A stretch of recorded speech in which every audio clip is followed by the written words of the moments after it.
Pompeyo Magno penetró en el Sancta Sanctorum del Templo de Salomón en Jerusalén en el año 67 a.C., hasta la fracasada rebelión de Simón Bar Kokhba 200 años después, existió entre el pueblo judío la convicción y la esperanza de que surgiría un Mesías enviado por Dios, descendiente de David, que libraría a Israel del dominio romano y los guiaría hasta la libertad.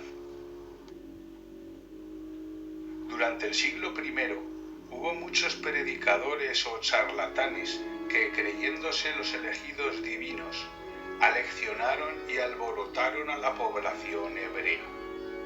En el año 35 de nuestra era, un supuesto profeta anónimo para la historia convocó a un gran número de seguidores en el monte Garizim, bajo la promesa de desenterrar en la cima objetos sagrados que Moisés, 1000 años antes, había ocultado en el monte.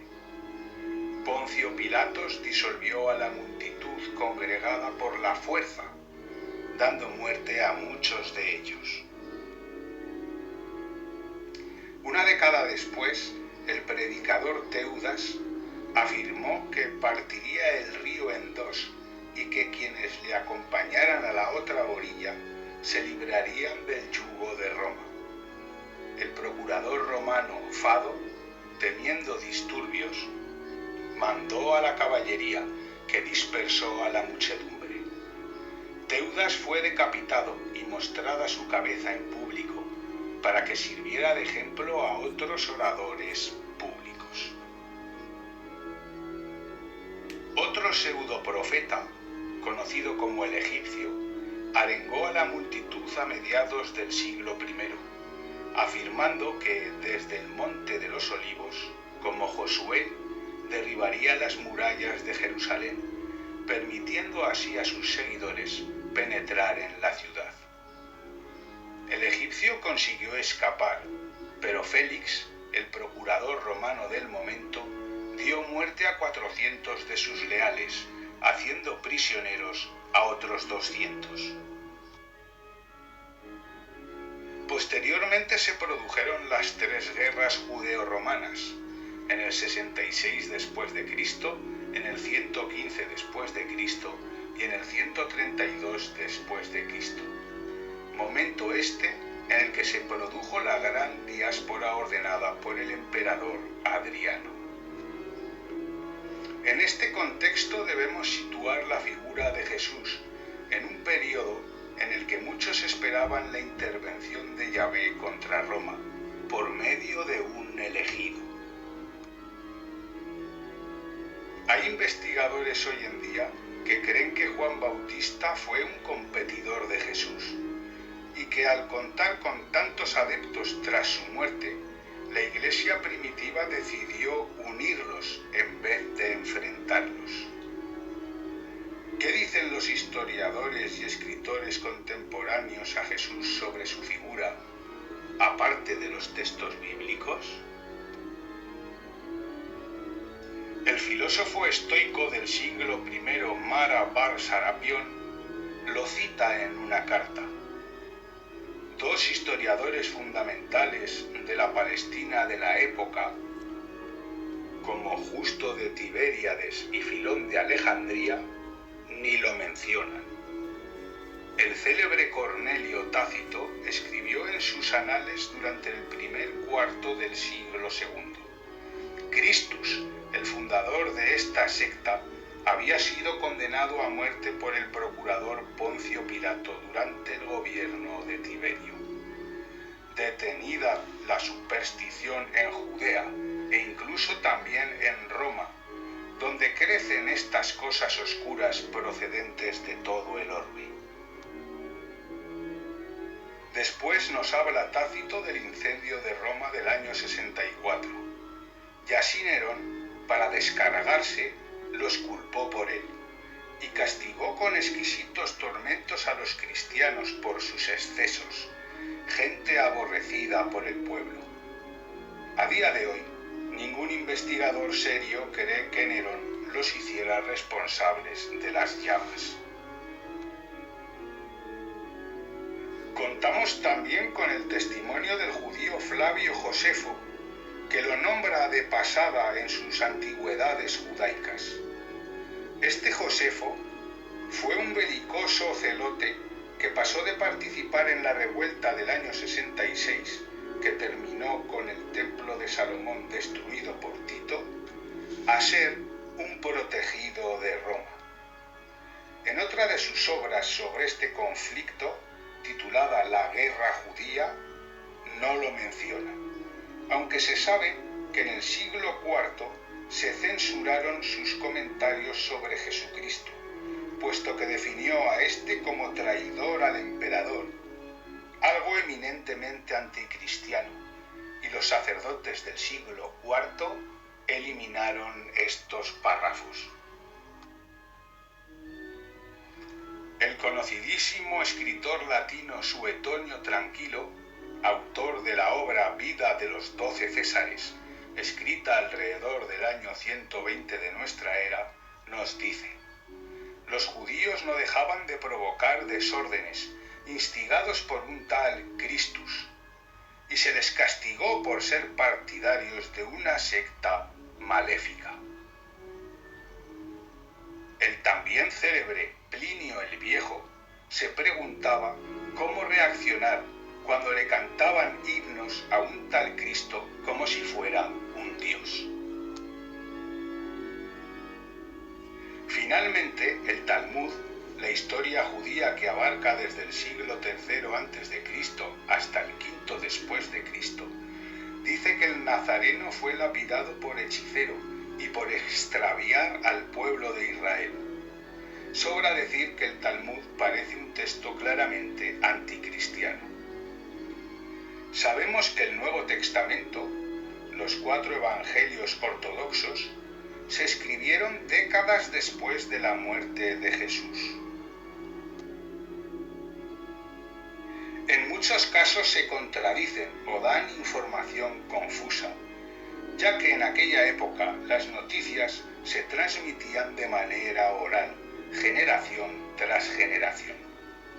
Estudiosos independientes, es decir, que no forman parte de la llamada arqueología bíblica, que desde luego para nada es imparcial y que encaja los datos y la investigación siempre a sus intereses, por muy inverosímiles que sean las pruebas que aportan, creen que la vida de Jesús que cuentan los evangelios, que por cierto no hablan ni de la infancia ni de la juventud del Nazareno, son el cúmulo de anécdotas y cuentos orales que se transmitían en la época, de todos los presuntos mesías que aparecieron en tiempos de Jesús, siendo este uno más entre ellos.